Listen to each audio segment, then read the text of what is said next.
nurse. 3 minuto na kami nandito. Pero hanggang ngayon, hindi niyo pa rin inooperahan yung anak ko. Ano hinihintay niyo? Mamatay siya mula sa sakit bago kayo umaksyon? Mrs., kumalma lang po muna kayo. Sorry po pero hindi po kasi kami basta-basta nag-opera hanggat wala pong doktor. Hintay na lang po natin si Doktora Gina. On the way na po siya. Tinawagan ko na po. Eh, nasan ba kasi yung Doktora Gina na yan? Kanina pa kami nandito Nasan ba yung Doktora Gina na pinagmamayabang mo? Ha? Nanonood ng sine? Nagwawalwal? Namamatay na yung anak ko! I'm here. What's happening here? Doktora Gina?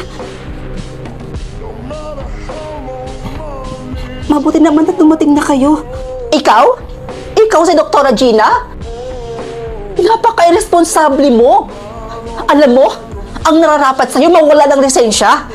Mamamatay na yung pasyente mo, Mamamatay na yung anak ko, and yet ikaw, chill lang? Ma'am, relax lang po kayo. Relax?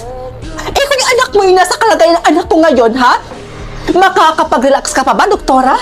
Naranasan mo na bang mamatayan ng anak? Hindi ikaw ang mamamatay ng anak, kaya nasasabi mo yan.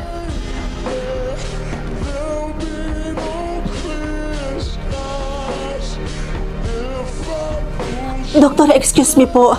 Urgent. Operation for chest cavillan nervous stroke. Anak ko. Kaya kong sirain ang pangalan mo kung sakaling may mangyaring masama sa anak ko. Mrs., hindi ako Diyos at hindi ko rin hawak ang buhay ng anak nyo. Pero bilang doktor, gagawin ko lahat ng makakaya ko, mailigtas ko lang siya. Excuse me po. Doktora, alam ko naman po na magaling po kayong doktor. Pero sa kasong to, mukhang malabo na yata siyang mailigtas. Magtiwala ka lang, Nurse Bea. Gagawin natin ang lahat ng makakaya natin. Prepare all apparatus please and always check the heartbeat.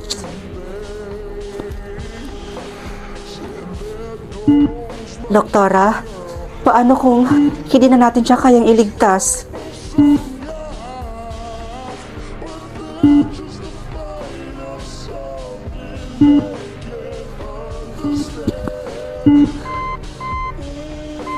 Clear.